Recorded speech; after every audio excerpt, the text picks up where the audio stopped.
Sometimes through your physical format, you assign things to yourself. Like you say, I'm really good at dancing, but I'm not really good at conversation. And we say, well, then you open the floodgates for more impulsive dancing, but you close them relative to thought during conversation. You see what we're getting at? You could open all of it. You could say, I'm good at everything I do.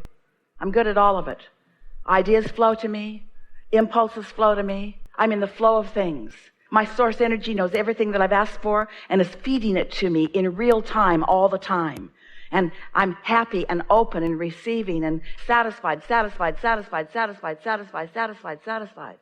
so much in the pipeline at various stages of evolution and various stages of readiness to explode into your awareness. And so, what is a true manifestation? Isn't a manifestation when something comes into your conscious reality? So when you are consciously aware of something, isn't that a now manifestation? Isn't that a wonderful thing? That's the way we look at it, because we're flowing to you all the time. And when you receive the idea and you've got the idea while we've got the idea, that's when that feeling of euphoria, that's when that feeling of passion comes about, because we're on exactly the same wavelength. We're talking exactly the same language. What you know and what we know is happening in the same moment. And that's what you want. That's what you want. The subjects are irrelevant. That's what you want. And you can make your life as rich as the questions that you ask.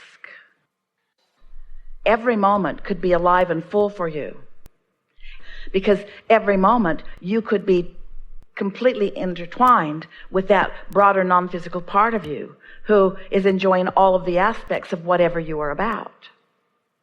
We say from time to time, in fact, we say it quite often, that you can't go back. And so we know that when you taste a period of time, when you allow yourself to be in alignment, that you allow a momentum to happen that gets feeling so good that feeling less than that good just doesn't feel that good. But you can help all of those moments by doing what we've called pre-paving, by anticipating in advance, or by acknowledging. And here's a piece. This is what we would do if we were in your physical shoes. We would acknowledge that everything that we desire, which means everything that we are becoming. Think about that. All of your desires that you wish to manifest is just another way of saying all that I am becoming. So all that you are becoming, all that you are in the process of becoming, you want to be as conscious of that becoming as possible, which means you want to be as present in the moment, which means you want to be as open to the receiving of the energy in that moment as possible. You just got to lighten up. Just be less self-aware. Be less self-condemning. Be less aware of dilemma. Be easier about it. Be more trusting that the universe has it. Be more trusting in what's going on in the vortex. Be more accepting of what's going on in the vortex. And meanwhile, just enjoy the quieting of your mind. We know you can't quiet your mind all day, every day, but if you're accomplishing that for a few minutes every day, then that's enough. And it just gets better and better and better and better. Now, what we want you to understand is the more you talk about those things that are working, the more the abundance that you've already asked about will work too. This is what we mean when we say you got 10 topics, 9 of them are just the way you want them, 1 of them isn't. Most people spend all their time asking the question about that one, and they hold that one in suspended animation. Focus on anything where energy is flowing, and then energy flows to everything, even the abundance. But if you focus upon the topic where the energy isn't flowing as much as you want, then you slow the energy down. We'll just say it to you straight up, as loudly and as clearly and as directly as we can. You cannot abandon a desire. When you increase your attention to a subject, when you're still more in the problem end of it than in the solution end of it, increasing it slows it way, way, way, way down. And attention to it isn't abandoning it, it's crippling it. So the answer is you got to be sure that you're in the receiving mode, and then in the receiving mode you increase it. Don't goose it up until you're sure which end of the stick you're on. This conversation has been a really good one. You moved to a place you haven't been before. You now are more willing to put some separation between the asking for something and the watching out for it and the just letting it be. Separation, we're talking about give it a rest. Source is on it. You've done the work. It's in the vortex. Law of attraction is after it. It's queued up for you. And when you're ready, which you will be when you give it a rest, when you're ready, which you will be when you give it a rest, when you're ready, when you have really given it a rest, you will be when you're no longer talking about it. You'll be ready when you've given it a rest. You'll receive an idea, and the idea will be so intoxicatingly beautiful that nothing would be able to keep you from moving in the direction of that idea. And until that happens, give it a rest. This is such a good conversation. So the difference between the problem end of the stick and the solution end of the stick, or the something missing end of the stick and something being present end of the stick. You got to put separation, time separation between you being vibrationally active in the question and you seeking the vibrational answer. In other words, you got to put separation in that. So everybody sort of gets that if you're hammering away at the question, then the solution cannot come. So there are some aspects of your life where the solutions are abundant. And you said to us, I like thinking back on those situations where the solutions are already evident, where the solutions are already abundant, because I like to own that vibration. And we say, yes, do that on the subjects that don't activate any discord, because once you're already connected to source about something and you're already receiving, then anything that you add to that is just going to increase the momentum, and you're just going to have more and more and more and more fun on the subject.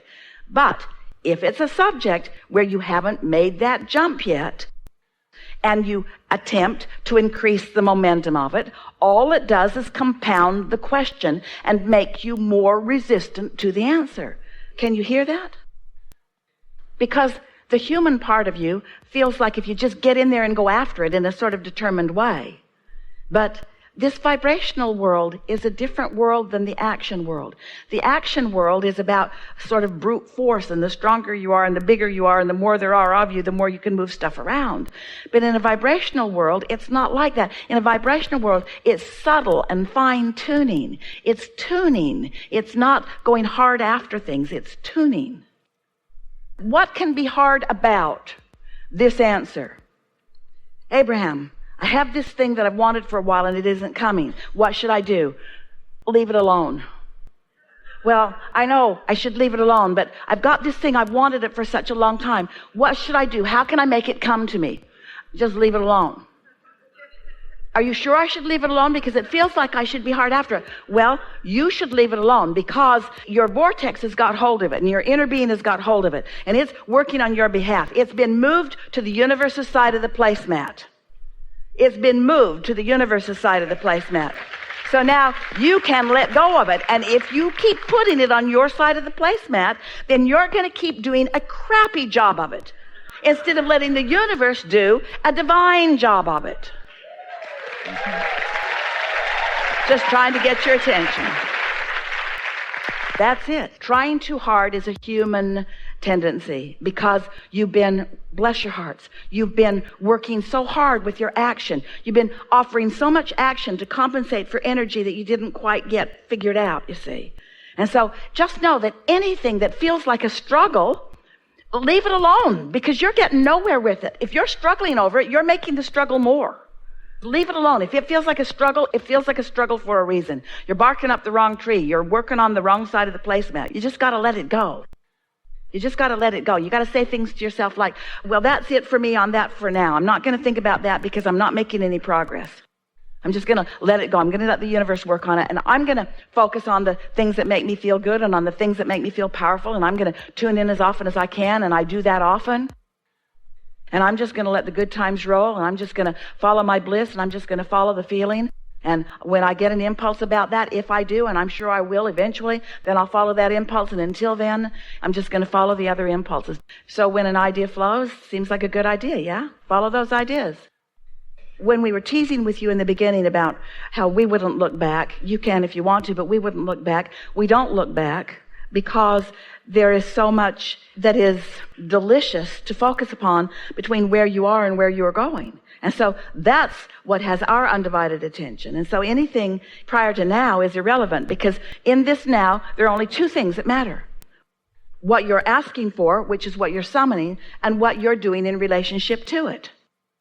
The more head-on you hit things, then the more you dig into where you are. The lighter you are about a subject, then the more you're called in the direction of what you want. And so the more time you spend, or the more intent you have for doing what we call pre-paving, which is anticipating energy flowing in advance. Begin again. In any moment in time, what most humans are focused upon are the manifestations that have already happened. In other words, once you can see it and hear it and smell it and taste it and touch it, it's manifested. And so the things that you're looking at that are manifested have less potential to really please you than the things that are still in the process of becoming. So as you've been enjoying, you've been feeling all light and bright and exhilarated, it's because you are in an arena where things are becoming. We are together taking thought where it has not been before. And so this is that new place where new thoughts are coming into the foreground, where you can focus your consciousness on them and feel the satisfaction of what your inner being knows and what you know being met together. There is so much that is potential to be discovered, and your inner being is queued up and ready for the discovery of it. And when you are queued up and ready for the discovery of it, and the discovery happens, in that moment you feel that elation or that euphoria or that new motion forward. Well, technically, every moment of your life can be like that, because your inner being knows what's in your vortex and already understands. Your inner being has been able to do much more segment intending about the things that are coming. So the more you are, maybe just in general terms, positively anticipating the next moment and the next moment, then the less mundane and the more really satisfying your moments will be. Something that helps is to acknowledge how satisfied you feel. When you say it's mundane, that sounds like dissatisfaction. When you acknowledge that you are satisfied, that takes that vibration that is about mundane away, and it leaves you open for new discovery. There is so much newness in the thought.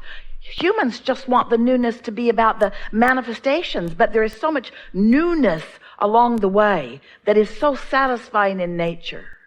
And then the manifestation, of course, is satisfying too, but it's not the only game in town. There are many along the way. Is that helpful?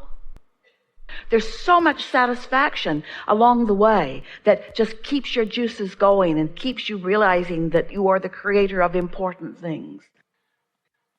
So often you want an experience in order to promote feeling good, when what we want is for you to understand that those good feeling experiences are evidence that you already do feel good. You feel the difference? I need to do this so that I can feel good, or I do feel good, and then this happens, and this happens, and this happens, and this happens. It's really an important thing to get clear in your mind. It's a good thing when you're in joyful moments to acknowledge that you are, and focus upon them, and practice the vibration of them, practice the feeling of them. It's what we call milking it for more. It's like accomplishing a more substantial vibration of it. And there certainly isn't anything wrong with revisiting that to reinforce that substantial vibration of well-being. Anything that causes you to reinforce your awareness of wonderful things is always to your advantage. You've got it. You've got it. There is great love here for you.